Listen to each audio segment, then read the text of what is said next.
Hello everyone, welcome to daily shorts. तो मैं यहाँ पे साइंस पढ़ रही थी, तो साइंस पढ़ते भाई जो टिश्यू टॉपिक पढ़ रही थी, तो मैंने पूरा पढ़ लिया इसको अच्छे से। और अब मैंने कहा मोटा मोटा इसका अगर कम टाइम में मुझे रिवीजन कराऊँ तो मैं कैसे कराऊँ। तो मैं ये चैप्टर ख़त्म करने की पूरी कोशिश करती हूँ। बड़ा चैप्टर है बट कोशिश करूँगी कि 30 या 35 मिनट्स में ख़त्म हो जाए। इसको ध्यान से देखना, आपको बहुत बेनिफिट होगा। आपको कुछ पढ़ने की जरूरत नहीं, सीधी सीधी चीज़ें आपको पता चल जाएगी। ठीक है, फर्स्ट ऑफ ऑल टिश्यू क्या होता है? कोशिकाओं के समूह को अपन उत्तक बोलते हैं। और जो उत्तक शब्द है ना, वो सबसे पहले गुरु ने दिया था। किसने दिया? गुरु ने दिया। और सबसे पहले उत्तक शब्द के बारे में प्रथम प्रयोग किया था बिशेट ने किया था। ठीक है, उसके बाद विभज्योतक शब्द जो दिया वो आपके नागिलिन दिया। ठीक है, एक बार वापस कर देती हूँ। सबसे पहले टिश्यू कोशिकाओं के समूह को उत्तक कहते हैं, शब्द दिया गुरु ने, और शब्द का प्रयोग किया बिसेट ने, और आपके विभज्योतक शब्द नागिलिन दिया। ठीक है, फिर यहाँ पर पूरा आपको ये रेखा चित्र दिख रहा होगा कि उत्तक जो थे दो प्रकार का, पादप उत्तक होता है और जंतु उत्तक होता है। ठीक है, तो पादप उत्तक में वापस ये विभज्योतक होता है और सरल स्थायी उत्तक होता है। विभज्योतक उत्तक क्या होता है कि ये कंटिन्यू मतलब विभाजित होते रहते हैं। ठीक है, लेकिन स्थायी उत्तक क्या होता है कि एक पर्टिकुलर टाइम के बाद ये जितना विभाजित होना होता है उतना हो जाता है और विशेष कार्य के लिए, और फिर उसके बाद उनमें विभाजन बंद हो जाता है। तो ये क्या कहलाता है? स्थायी उत्तक कहलाता है। ठीक है, और इधर ये पादप उत्तक हो गए, जंतु उत्तक हो गए। जब स्थायी उत्तक को और ढंग से आप देखते हो, सरल उत्तक होता है, जटिल उत्तक होता है, विशेष उत्तक होता है। ठीक है, और यहाँ पर क्या है कि आपके यहाँ पर जंतु उत्तक में आपके उपकला उत्तक आ जाएंगे, जिसे आप एपिथेलियम उत्तक बोलते हो। सहजी उत्तक जिसे आपके कनेक्टिव टिश्यू हो जाएंगे, पेशी उत्तक जिसमें आपके मस्कुलर टिश्यू हो जाएंगे, और तंत्रिका उत्तक जिसमें आपके नर्वस टिश्यू हो जाएंगे। अपन एक एक करके सारे उत्तक को ढंग से पढ़ेंगे। ठीक है, फर्स्ट ऑफ ऑल सरल उत्तक की बात करें तो मृदु उत्तक। मृदु उत्तक में क्या है कि इसमें सबसे इंपॉर्टेंट बात याद रखनी कि जीवित होते हैं और संग्रहण का कार्य करते हैं। क्या संग्रहण करेंगे? फूड स्टोर करेंगे। ठीक है, तो ये मृदुत्व आपके कैसे होंगे? जीवित होंगे, संग्रहण का कार्यक्रम। मृदुत्व की अगर बात करें तो अगर इसमें मृदुत्व कोशिका में अगर क्लोरोफिल उपस्थित है तो उसको क्लोरीन कायमा कहेंगे। ठीक है, और क्लोरीन कायमा कहेंगे, ये फोटोसिंथेसिस का काम करेंगे। और अगर उसमें हवा उपस्थित है तो उसको एरियन कायमा कहेंगे, जो क्या करती है? जलीय पौधों में पाई जाती है। ठीक है, तो इस तरीके से हम इनको पढ़ते हैं। ठीक है, इसको पढ़ने से पहले मैं एक बार वापस इसके बारे में बता देती हूँ कि विभज्योतक उत्तक में क्या होता है कि निरंतर विभाजन होता रहता है। तो इसका मोटा मोटा अपन पढ़ लेते हैं। फर्स्ट ऑफ ऑल ये भी कैसी आपकी यहाँ पर विभज्योतक की बात करूँ तो मृदुत्व कोशिकाएं हैं। ठीक है, और ये समव्यासी होती है। ठीक है, और इनकी कोशिकाओं में पतली सेलुलोज की बनी होती है। इनका जीवद्रव्य सघन होता है और इनमें रिक्तिकाएं कम या छोटी उपस्थित होती है। ठीक है, इसमें केंद्रक स्पष्ट होता है और इन कोशिकाओं में संचित खाद्य पदार्थ नहीं पाए जाते हैं। आप विभज्योतक कोशिकाओं में फूड स्टोर नहीं कर सकते हो। ठीक है, कुछ भी चीज़ उसमें स्टोर नहीं होगी, चाहे तेल वसा कुछ भी स्टोर नहीं होगा। ठीक है, और ये वृद्धि भागों में पाई जाती है। कहाँ पाई जाती है? वृद्धि भागों में। ये तीन प्रकार की होती है। एक शीर्षस्थ भागों में जो क्या करता है कि आपकी वृद्धि में सहायता करती है। टॉप भाग में, शीर्षस्थ भाग समझ रहे हो ना आप? टॉप भाग जो होता है वो ऊपर का। और पार्श्व विभज्योतक में क्या ध्यान रखना है कि पार्श्व विभज्योतक जो ये आपकी द्वितीय वृद्धि करती है और ये संवन व कोर के दाम पाई जाती है। अंतर्वेशी विभज्योतक की बात करें तो ये घास और पर्व संधों में पाई जाती है। ठीक है, अब मैं यहाँ पर सीधा सीधा मैं बताऊँ तो आप ऐसा ध्यान रख लेना, ऐसा ध्यान रखना। क्या ध्यान रखोगे? क्या ध्यान रखोगे कि जैसे विभज्योतक उत्तक हो गए ना, तो ये स्थिति के आधार पर उसको तीन भागों में बांटा गया है। शीर्षस्थ विभज्योतक उत्तक, एक आपका अंतर्विष्ट विभज्योतक उत्तक, एक आपका पार्श्व विभज्योतक उत्तक। तो शीर्षस्थ विभज्योतक उत्तक आपके जड़ों व तनों में पाया जाता है, और अंतर्विष्ट विभज्योतक उत्तक आपके पर्वसंधियों में पाया जाता है, और पार्श्व विभज्योतक उत्तक आपके तने की परिधि और मूल में पाया जाता है। एक इंपॉर्टेंट बात यहाँ पे और है विभज्योतक उत्तक के लिए कि इसका जो कोशिका द्रव, कोशिका झिल्ली और केंद्रक जो होता है ना, इसमें रसधानी नहीं होती। रसधानी क्यों नहीं होती? क्योंकि इसमें लगातार कंटिन्यूस में विभाजन होता रहता है, जिसके लिए वृद्धि के लिए सघन कोशिका द्रव और पतली कोशिका भित्ति की आवश्यकता होती है, इसलिए इसमें रसधानी उपस्थित नहीं होती। ठीक है, वापस यहाँ जाते हैं तो यहाँ पर ये चीज़ आपकी खत्म होती है। विभज्योतक उत्तक खत्म होता है। अगर कोई पूछ ले कि भाई साहब किस वैज्ञानिक ने उत्तक शब्द प्रतिपादित किया, तो गुरु ने किया था। किसने किया था? गुरु ने। अब इधर आ जाते हैं। ये सारी चीज़ें अभी मैंने शीर्षस्थ उत्तक बताया था, अंतर्विष्ट बताया था, और आपके पार्श्व विभज्योतक बताया था। अब हम सरल स्थायी उत्तक क्यों पढ़ रहे हैं? ठीक है, क्योंकि यहाँ पर ये इस तरीके से दे रखा है, इसके बारे में पढ़ेंगे। ठीक है, तो इनके बारे में पढ़ेंगे। तो सबसे पहले आपका क्या होता है कि मृदुतक उत्तक की बात करें, मृदुतक में क्या होती है कि एक बात तो ये ध्यान रखना कि पेरेन कायमा नाम आती है या मृदुतक आती है, ये जीवित कोशिकाएं और इसमें सेलुलोज होता है और ये संग्रहण का कार्य करती है। भाई क्या संग्रहण करेगी? फूड संग्रहण करेगी। ठीक है, हो गया खत्म। और ये घाव को भरेगी, पौधों में कुछ भी घाव हो तो उसको भरेगी। अगर इसमें देखो क्लोरीन कायमा प्रेजेंट है तो उसको मतलब क्या बोलूँ मैं, क्लोरोफिल अगर प्रेजेंट है तो क्लोरीन कायमा हो जाएगी, फोटोसिंथेसिस का काम करेगी। अगर हवा प्रेजेंट है तो एरियन कायमा होगी, तैरने में हेल्प करती है। और ताराकार उत्तक जो होते हैं, ताराकार ये आपके केले के पत्ती में पाए जाते हैं। कहाँ पाए जाते हैं? केले की पत्ती में पाए जाते हैं। विचित्र मतलब जैसे टेनिन, ऑयल सेल हो गई, फैट सेल हो गई, ये आपकी इसमें संचय करती है। ठीक है, तो अभी मैंने बताया था कि ये जो आपके पेरेंट कायमा है, जिसे आप मृदुतक बोल रहे हो, ये फूड संचय का काम भी करती है, तो इसमें ये हो जाएंगे। फिर आपके आ जाओ इधर स्थूल कोण उत्तक या फिर कोलेन कायमा। स्थूल कोण उत्तक बोल दो उसको, या कोलेन का। पेरेंट कायमा मृदुतक खत्म हो गया। अब सेकंड वाला पढ़ रहे स्थूल कोण उत्तक या कोलेन कायमा। ये क्या करता है कि ये भी जीवित कोशिकाएं होती है। कैसी होती है? ये भी जीवित होती है और ये ना कोनों से अधिक मोटी होती है। ये कोनों से अधिक मोटी होती है, कोनों से अधिक मोटी होती है, और इनकी भित्ति में ये सेलुलोज और पेक्टिन के कारण होती है। ये भित्ति मोटी मोटी क्यों होती है? क्योंकि इसमें सेलुलोज सेलुलोज और पेक्टिन का जमा होता है, ठीक है। और ये ध्यान है इंपॉर्टेंट, अगर पादप में लचकमेल दृढ़ता बनाए रखती है। ये पादप में क्या बनेगी रहेगी, यहाँ से क्वेश्चन बनता है, ये प्लांट में लचीलापन किसकी वजह से आता है, स्थूलकोण उत्तक की वजह से। लचीलापन किसकी वजह से आता है, स्थूलकोण उत्तक की वजह से। और ये द्विबीजपत्री स्तंभ में पाई जाती है, एक बीजपत्री में नहीं पाई जाएगी, ध्यान रखना। मैं वापस बोलती हूँ, स्थूलकोण उत्तक में क्या होगा, फर्स्ट ऑफ ऑल ये जीवित होंगी, अंतराकोशिक अवकाश नहीं पाया जाता है। सेलुलोज पेक्टिन के कारण ये क्या होती है कि लचकमय दृढ़ता प्रदान करती है, द्विबीजपत्री में पाई जाती है, अधः त्वचा में एक बीजपत्री में नहीं पाई जाती है। निक्षेपण के आधार पर 3 प्रकार की कोणीय, स्तरित और रिक्तिका। इतना अपन को आगे नहीं पढ़ना है, ये बस अपने को पता होना चाहिए। दृढ़ोत्तक में आ जाओ, नाम से ही पता चल रहा है दृढ़ोत्तक। इसके लिए इनका मैं दृढ़ होगी मतलब मजबूत होगी, मजबूत होगी तो क्या होगी, लंबी सक्रिय दोनों। ये आपको पता है उसमें क्या है, नारियल में पाई जाती है, नारियल में पाई जाती है। और उसके अलावा इसमें देखो पेरेन्काइमा में हमने क्या पढ़ा था, किसका, सेलुलोज का जमाव था। और स्थूलकोण में आपके सेलुलोज पेक्टिन का जमाव है, दृढ़ोत्तक में आपके लिग्निन का जमाव है, ठीक है। लिग्निन युक्त होती है और ये यांत्रिक सहायता देती है। और इसमें जैसे ये झूठ पटसन भाग में पाई जाती है और नाशपति नख के फलों गुद्दों में पाई जाती है, ठीक है। तो ये अपना क्या हो गया, सरल उत्तक खत्म हो गया। अब हम जटिल उत्तक में आ गए। जटिल उत्तक में क्या होता है, जाइलम, जैसे जाइलम जैसे जल, ठीक है। तो जाइलम क्या करता है, जल और खनिज लवण का संचयन करता है। और जाइलम को हाइड्रोम भी बोलते हो, हेड्रोम भी बोलते हैं, ये ध्यान रखना, ठीक है। इसमें 4 प्रकार होती है, वाहिनिकाएं होती है, वाहिका होती है, जाइलम या काष्ठमृतक होता है और जाइलम या काष्ठरेशे होते हैं, ठीक है। अब इधर आ जाते हैं अपन, यहाँ आते ही सबसे पहले आपको क्या पता चलता है कि जो आपकी वाहिनिकाएं हैं वो उसमें आपकी जो भित्तियाँ होती है वो लिग्निनीभूत होती है, ठीक है। और टेरिडोफाइटा अनावृत बीजी में पाई जाती है। वाहिकाओं की बात करें तो ये रहने दो, ठीक है। आपको बस 4 नाम पता होने चाहिए, मोटे मोटे 4 नाम पता होने चाहिए। इसमें इंपॉर्टेंट बात अगर कुछ है तो वो क्या है, इसमें हाँ, इसमें एक इंपॉर्टेंट बात ये कि ये जो आपके ये फाइबर है ना, रेशे, ये क्या करते हैं कि ये आपके ये क्या करते हैं आपके यहाँ पर ये फूड स्टोर का काम करते हैं। किसका काम करते हैं, फूड स्टोर का काम भी करते हैं। जो मृदुत्वक वाला है ना, ये फूड स्टोर का काम करते हैं, ये लिख रखा देखो। हाँ, इनका मुख्य कार्य भोजन पदार्थों को संचित करना, तो ये इंपॉर्टेंट बात है, ये ध्यान रखना। जैसे आपके दिमाग में जाइलम आएगा, जाइलम के 4 पार्ट आपको याद होनी चाहिए, वाहिकाएं, वाहिकाएं, जाइलम काष्ठ मृदुत्वक और जाइलम रेशे। तो ये आपके फूड स्टोर का काम करेगा, इतना सा बात आपको पता होना चाहिए। आगे आ जाओ, ठीक है। वो निपट गए। अब हम कहाँ आ गए, आपके जाइलम निपट गया। अब आ जाएंगे हम फ्लोएम में। फ्लोएम में जैसे ही आप बात करोगे, फ्लोएम को आप लेप्टोम भी बोलते हो, क्या बोलते हो, लेप्टोम भी बोलते हो। और जो इस उत्तक को आप बास्ट भी बोलते हो, लेप्टोम भी बोलते हो, बास्ट भी बोलते हो, लेप्टोम भी बोलते हो, बास्ट भी बोलते हो। इसके भी 4 भाग होते हैं, जैसे चालनी नलिकाएं हो गई, दूसरा फिर आपके सह कोशिकाएं हो गई, फ्लोएम मृदुत्वक हो गए, फ्लोएम रेशे हो गए। तो चालनी नलिकाएं में क्या बात ध्यान रखनी है कि ये जो इसकी कोशिका भित्ति सेलुलोज की बनी होती है, ठीक है। उसके बाद नीचे आ जाओ, शरद ऋतु में चालनी पट्टिकाओं पर केलोस का जमा होता है। टेरिडोफाइटा और अनावृत पौधों में ये नहीं पाई जाती है, ध्यान रखना। फ्लोएम में जो जो आपकी चालनी नलिकाएं होती है ना, टेरिडोफाइटा और आवृतबीजी पौधों में नहीं पाई जाती है। सह कोशिकाओं में बस नाम पता होना चाहिए। फ्लोएम मृदुत्वक की बात करें तो देखो, मृदुत्वक नाम आ गया, मतलब ये भी क्या करेगा, भोजन को एकत्रित करने का काम करेगा, ठीक है। फिर फ्लोएम रेशे की बात करें तो ये दृढ़ोत्तक होते हैं, ये क्या करते हैं, यांत्रिक शक्ति प्रदान करते हैं, ठीक है। ये मोटी मोटी बात आपकी क्लियर हो गई। अब यहाँ पे अपने को ध्यान क्या रखना है कि जाइलम मृदुत्वक के अतिरिक्त जाइलम के अन्य भाग मृत होते हैं, इंपॉर्टेंट है। केवल आपका इसमें जाइलम नाम तो इसका मृदुत्वक है, इसके अलावा सारे मतलब मृत कोशिका होती है, बाकी ये अकेली होती है जो जीवित होती है, ठीक है। और फ्लोएम रेशो के अतिरिक्त फ्लोएम के अन्य अवयव जीवित होते हैं, ठीक है। फ्लोएम रेशो के अतिरिक्त फ्लोएम के अन्य अवयव जीवित होते हैं, ठीक है। नेक्स्ट क्या है, सिले जिलेला, टेरिडियम और टेरिडोफाइट्स और नेटम एफेड्रा जैसे आवृत बीजों में वाहिकाएं पाई जाती है। इंपॉर्टेंट है, ध्यान रख लेना कि भाई किन किन में वाहिका, जैसे जनरली तो क्या अनावृत बीज में अपन क्या बोल रहे हैं कि यहाँ पर वाहिकाएं नहीं पाई जाती। जनरली अपन क्या बोल रहे हैं कि वाहिका नहीं पाई, लेकिन आपका जो जैसे सिले जिलेला हो गया, टेरिडियम हो गया, टेरिडोफाइटा तथा नेटम एफेड्रा जैसे अनावृत बीजों में आपकी वाहिकाएं पाई जाती है, ठीक है। अब विशिष्ट उत्तक में क्या हो जाएगा, ये जिससे वो लेटेक्स निकलता है उसको विशिष्ट उत्तक, आप बस नाम पता रख लो, आगे अपन पढ़ते कि क्या क्या आ जाएंगे। जैसे ग्रंथिल उत्तक जिसमें ग्रंथियाँ प्रेजेंट होती है, तो बाह्य ग्रंथियाँ किस किस में होती है, जैसे मकरंद, बाह्य ग्रंथियों का उदाहरण क्या हो गया, मकरंद। आंतरिक ग्रंथियों का उदाहरण क्या हो गया, ऑयल ग्लैंड्स हो गई, रेजिन ग्रंथियाँ हो गई, पाचक ग्रंथियाँ हो गई, ठीक है। जल रंध्र में एपिथेलियम उत्तक होता है, जल रंध्र में क्या होता है, एपिथेलियम उत्तक होता है। और जो ऐसे प्लांट है जहाँ से ऐसे पौधे जिनसे लेटेक्स निकलता है उसको आप पेट्रोक्रोप्स बोलते हैं, क्या बोलते हैं, पेट्रोक्रोप। जिससे दूध निकलता है या लेटेक्स निकलता है उसको अपन क्या बोलते हैं, पेट्रोक्रोप्स बोलते हैं। ये इतना सा बताना चाहिए, ये नहीं पढ़ोगे चलेगा। अब यहाँ जाते जाइलम फ्लोएम मिलकर संवहन मंडल बनता है, आप लोगों को पता ही है, ठीक है। और कपास के रेशे में सेलुलोज के बने होते हैं, ये ध्यान रखना। घास और मक्का की ऊपरी बाह्य त्वचा में कुछ कोशिकाएं, यहाँ पर अगर आपको पूछे कि वुलिफॉर्म कोशिकाएं कहाँ प्रेजेंट होती है, वुलिफॉर्म कोशिकाएं किसे कहते हैं, तो घास एवं मक्का की ऊपरी बाह्य त्वचा में कुछ विशेष रूप से बड़ी व रंगीन कोशिकाएं होती है, इसे अपन वुलिफॉर्म सेल्स कहते हैं, ठीक है। ये पूछा जा सकता है, अच्छा क्वेश्चन है। और इसमें और क्या याद रखो कि बास्ट रेशे क्या होते हैं, फ्लोएम से प्राप्त रेशे आपके बास्ट रेशे कहलाते हैं, ठीक है।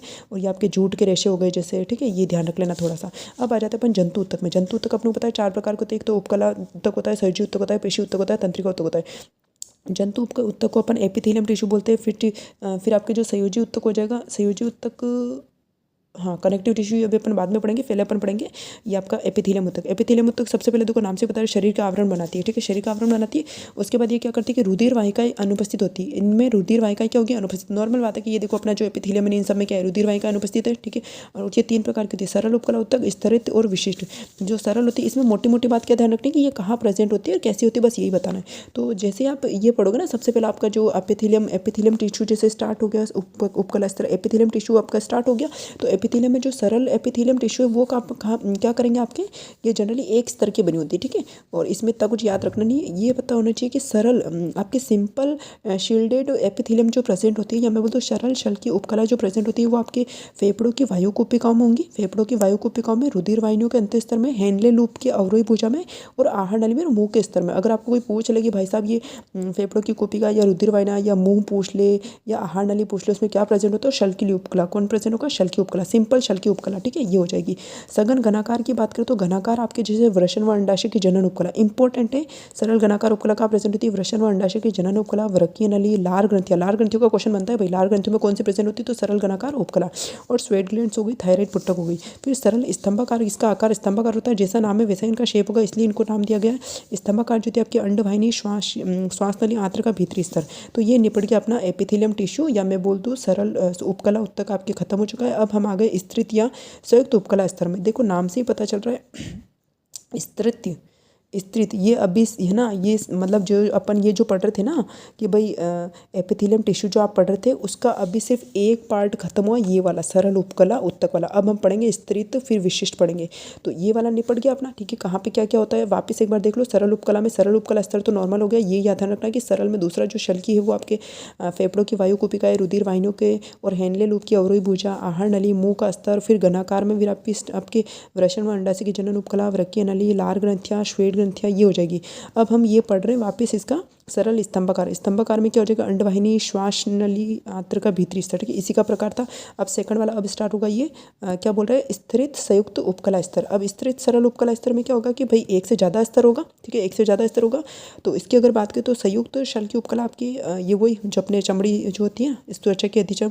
और संयुक्त घनाकार उपकला की बात करें, देखो ध्यान रखना, यहाँ तो सरल सरल वर्ड यूज़ किया जा रहा था, अब हम संयुक्त वर्ड यूज़ कर रहे हैं। पहले सरल सरल था, अब संयुक्त आ गया। तो संयुक्त घनाकार कहाँ प्रेजेंट होंगे आपके, संयुक्त घनाकार जैसे स्तन ग्रंथियों की वाहिनिकाएं हो गई, ठीक है। स्तन ग्रंथियों में नॉर्मल बात है कि देखो वहाँ पे स्तर होगा ऑब्वियस है, तो संयुक्त स्तर घनाकार जो होंगी वो कहाँ होंगे, आपके स्तन ग्रंथियों की वाहिनियों में, अग्नाशय वाहिनियों में, ठीक है। और संयुक्त स्तंभाकार जो होंगे ये मूत्र मार्ग की भीतरी सतह पर, संयुक्त स्तंभाकार एपिथेलियम का होंगे आपके मूत्र मार्ग की भीतरी सतह पर, गर्भाशय में, आंतरिक स्तर में। विशिष्ट उपकला में ये 5 प्रकार के होते हैं, तो इतना डीप में नहीं जाना है, रुक जाओ, ठीक है। आपको तो बस ये पता होना चाहिए कि जैसे ही आपने इस संयुक्त शल की उपकला स्टार्ट किया ना, इसमें स्तरित संयुक्त उपकला तक स्टार्ट किया, उसमें एक तो आपका संयुक्त शल की उपकला हो जाएगा, एक संयुक्त घनाकार उपकला हो जाएगा, इसके उदाहरण में देख लिए, और एक होता है संयुक्त स्तंभाकार उपकला, ठीक है, जिसका भी अपन ने एग्जाम्पल दे दिया। अब अपन 3rd नंबर पर आ गए हैं, ठीक है, जो हमने स्टार्ट किया था ना एपिथेलियम टिश्यू, उस एपिथेलियम टिश्यू में एक अपन ने सरल उपकला पढ़ ली, स्तरित उपकला पढ़ ली, अब हम विशिष्ट उपकला पढ़ रहे हैं। इसके 5 भाग होते हैं, ठीक है। अब इतना डिटेल में इसको नहीं पढ़ना है आपको, बस नॉर्मली बस ठीक है पता होना चाहिए कि इसके 3 भाग होते हैं और तीनों नाम पता होना चाहिए, इतना नहीं भी बताए इट्स ओके, आगे आ जाओ, ठीक है। और फिर हम यहाँ आ जाते हैं। अब हमारा नेक्स्ट आएगा कनेक्टिव टिश्यू, जो कि अब इंपॉर्टेंट होता है, सहजी ऊतक जिसको हम बोलते हैं, इसको अवलंबन ऊतक भी बोलते हैं। क्या बोलते हैं, अवलंबन ऊतक बोलते हैं, और सबसे अधिक मात्रा में पाया जाता है। और ये क्या करता है, ऊतकों को परस्पर जोड़ने व अंगों को आलम्बन प्रदान करता है, ठीक है। और विभिन्न ऊतकों और अंगों के बीच में रक्तदान को भरने में काम आता है। और इसके जो सहजी ऊतक की जो विकास होता है ना, मेसोडर्म से होता है। भ्रूणीय विकास कहाँ से होता है, मेसोडर्म से होता है, मेसोडर्म से होता है, मेसोडर्म से होता है। सहजी ऊतक की अगर बात करें तो इसके 3 घटक होते हैं, आधात्री होता है, कोशिकाएं होती है, तंतु होती है। आधात्री होता है, कोशिकाएं होती है, तंतु होता है। अब यहाँ जाओ, सहजी ऊतक का जो प्रकार है वो 4 प्रकार का होता है। एक सरल सहजी ऊतक होता है, जिसमें हम अंतरालिक ऊतक पढ़ेंगे, जो कि सभी अंगों के चारों ओर पाया जाता है। फिर वसीय ऊतक क्या होते हैं, जिसमें त्वचा के नीचे होते हैं, जिसमें वसा उपस्थित होती है।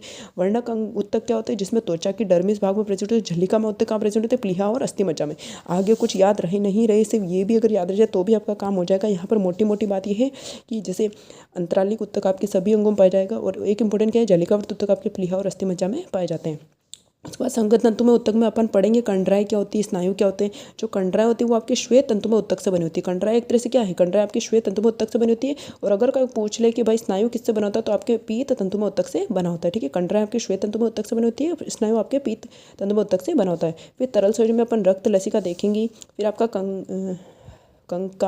कंकालीय संयोजी उत्तक की अगर बात करें तो इसमें उपस्थियाँ, काचाप, उपास्थि, ये सारे भी अपन पढ़ेंगे, ठीक है। उपास्थियाँ और इधर अस्थियाँ, दो चीज़ें अपन पढ़ेंगे, लेट्स सी, ठीक है। फर्स्ट ऑफ ऑल सरल संयोजी उत्तक की अगर बात करें तो यहाँ पे क्या होगा, एक मिनट है।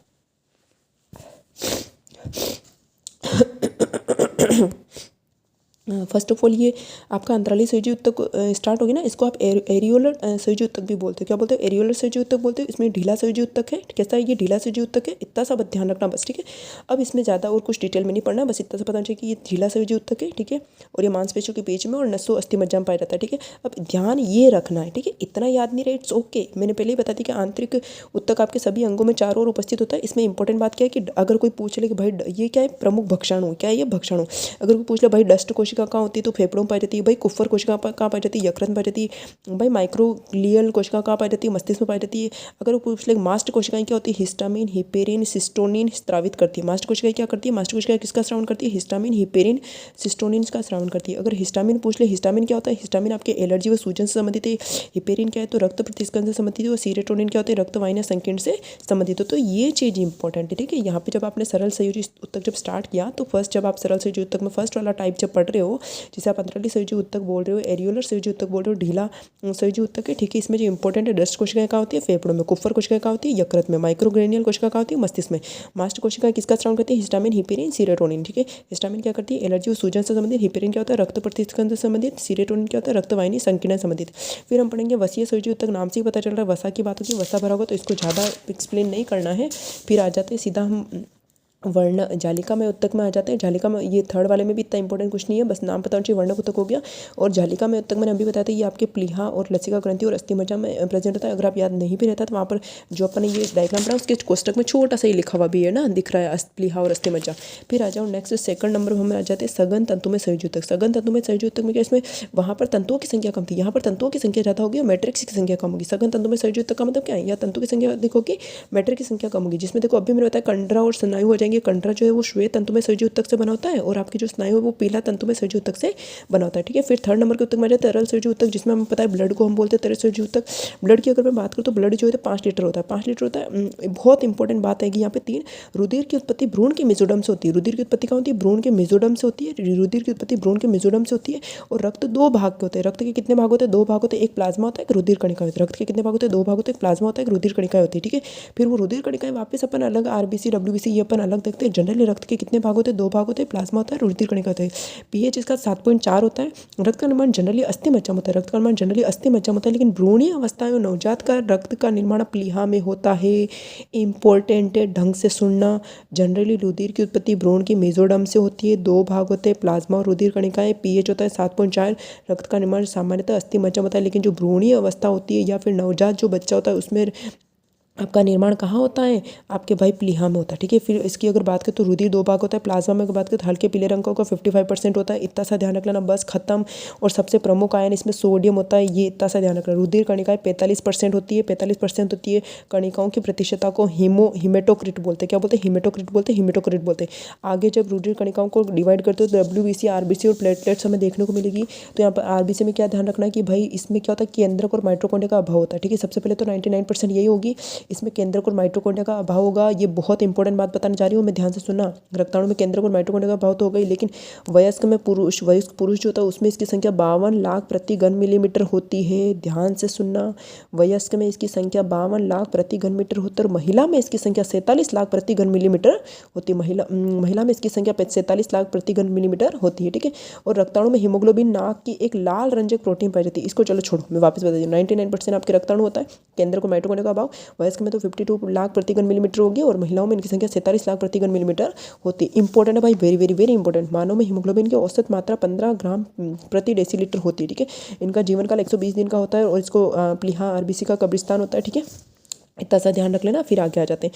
ऊँट व लामा में आरबीसी में केंद्रक पाया जाता है, ये नोट कर लेना। जनरली क्या होता है कि आरबीसी में आपके केंद्रक नहीं पाया जाता, लेकिन भाई साहब ये लामा और ऊँट है ना, ये एक्सेप्शन से इसके आरबीसी में केंद्रक पाया जाता है।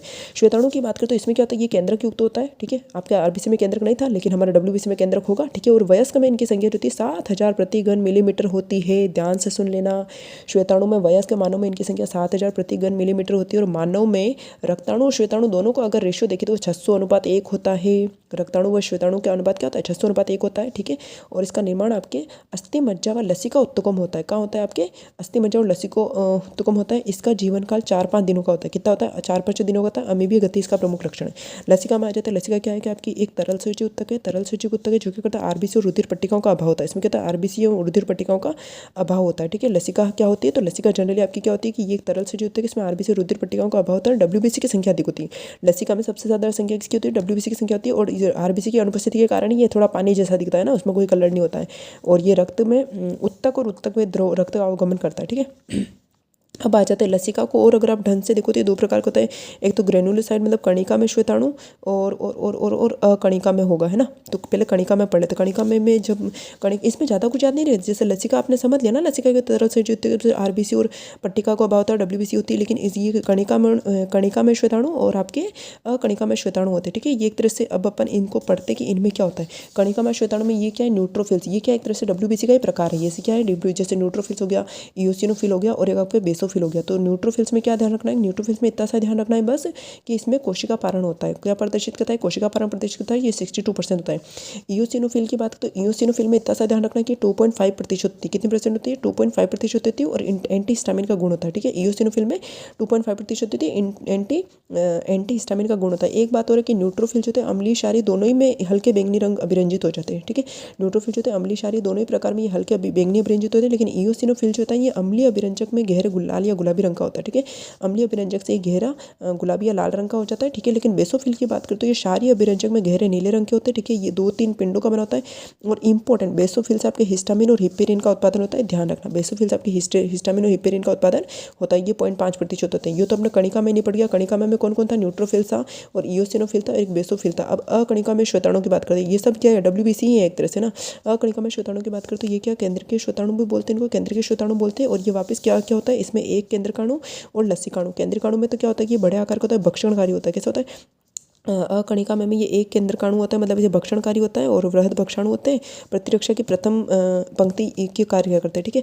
अब लसिकाणु की बात करें तो ये थाइमस ग्रंथि और लसिका ग्रंथों में ऐसी कोशिकाओं से उत्पन्न हो जाती है जिनका उद्भव अस्थि मज्जा से होता है। ध्यान रखना, थाइमस ग्रंथि और लसिका उत्तकों में ऐसी कोशिकाओं से उत्पन्न की जाती है जिनका उद्भव अस्थि मज्जा से होता है। इनका जीवनकाल 2 से 100 दिन का होता है।